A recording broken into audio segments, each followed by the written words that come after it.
résistance, et tout ce qui est le coup dur, le contretemps, l'information inquiétante. Donc ça a été une véritable sadhana. À partir de là, j'ai osé me rendre compte que j'éprouvais une attirance très forte, une passion amoureuse pour une autre femme que Denise.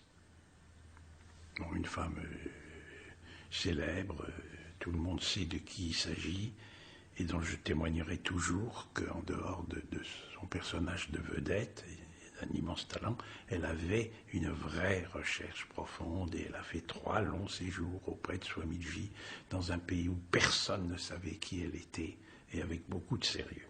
Donc là, un immense incendie s'est allumé, dont Swamiji a joué remarquablement.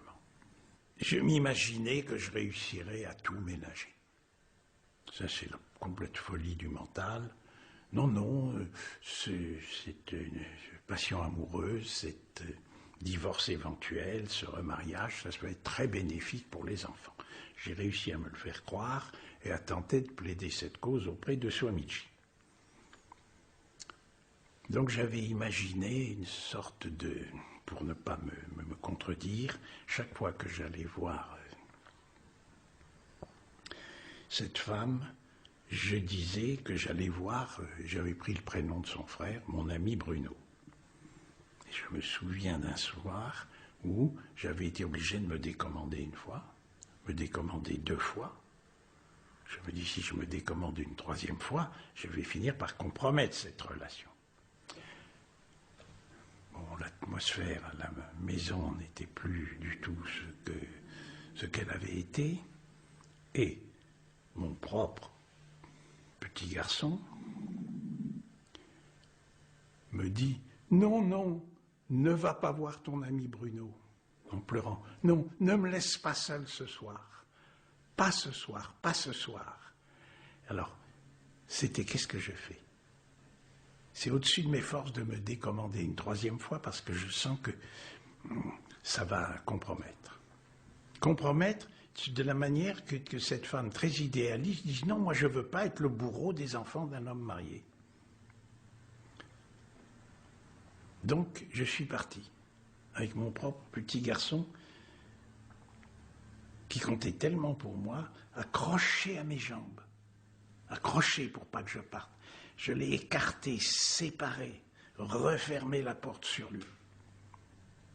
Toujours en restant de ne rien refouler, ne rien nier, rester dans la sobriété. Voilà. On peut lire sur le mental, on peut lire sur l'ego, on peut lire sur la dualité. Voilà comment je ne peux pas ne pas me comporter aujourd'hui. Alors ça fait naître une vraiment réveillée dans la profondeur. Une nouvelle intensité de demande d'en sortir, de passer au-delà.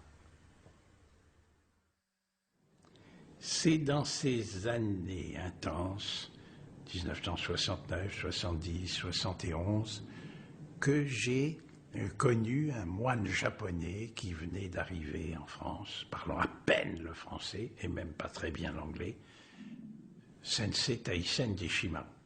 Il avait vu les films sur les Tibétains et il s'est dit nous pourrions tourner des films sur le zen ensemble au Japon pour l'aider dans ce qu'il appelait sa mission, de montrer le zen. D'abord j'ai vu, outre cette force qui se dégageait de lui, il était je ne sais pas combien d'ânes de judo, de kendo, centré dans son hara, mais en même temps une bonté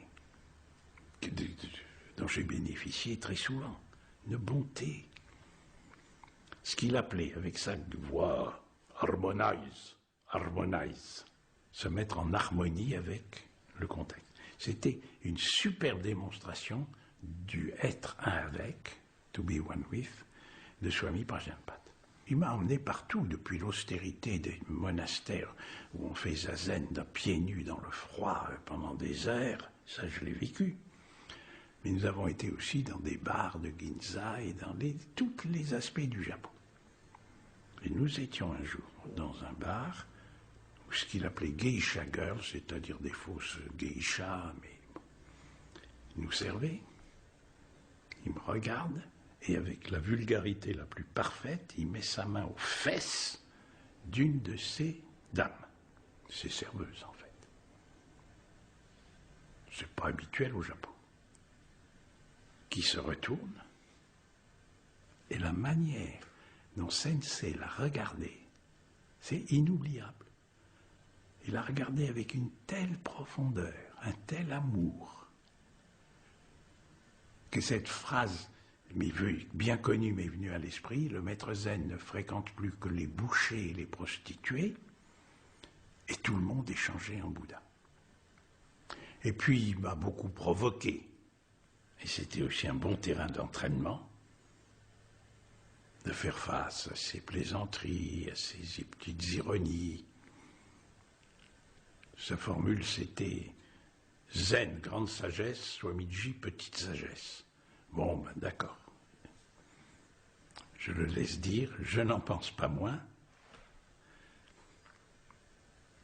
En rentrant du Japon, une leçon, un enseignement s'était gravé en moi dans le sens d'une audace dans la liberté.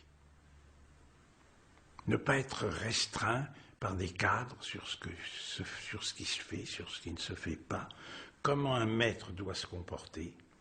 Ça a complètement brisé, et ça c'est une immense bénédiction, la possibilité d'être trop influencé par le comportement extérieur de Swamiji. C'est un risque immense de devenir un imitateur de celui qu'on admire.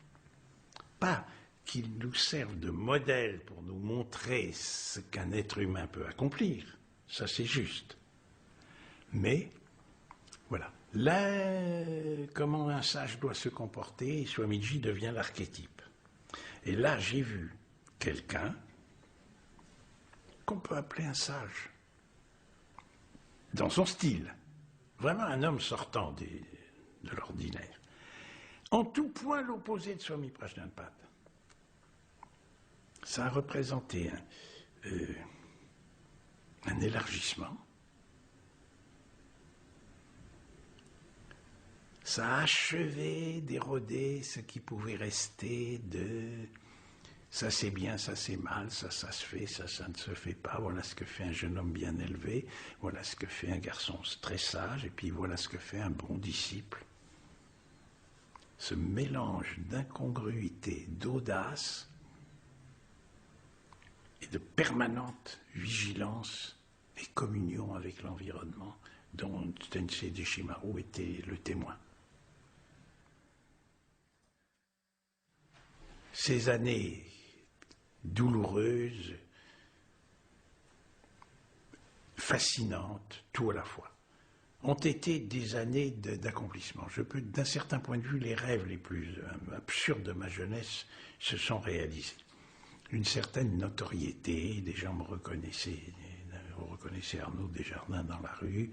Les circonstances ont fait que je suis descendu dans les plus grands hôtels, j'ai déjeuné avec toutes sortes de gens célèbres, j'ai eu ma propre réussite, toutes les émissions importantes, j'ai été invité. Ah, quelle revanche sur les timidités, les inhibitions, les insuccès professionnels. Mais je ne pouvais pas être complètement pris, parce que je savais bien qu'il existait autre chose. Je demeurais attiré par l'absolue liberté qu'incarnait Swami Prajnapada. Et en même temps, j'apprécie. Je me suis nourri de ça, mais avec une lucidité. Et toujours mon principe, où tu prends tout, ou tu n'es plus du tout disciple. Ce qui a fait de ces années une voie, c'est que tout ce qui apparaissait comme tout ce qui fait lever un immense nom, réellement, chaque fois j'ai transformé ce nom en oui. Et j'ai accepté sans broncher.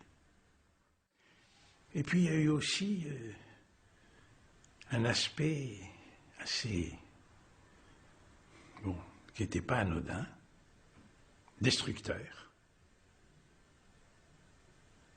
Cali.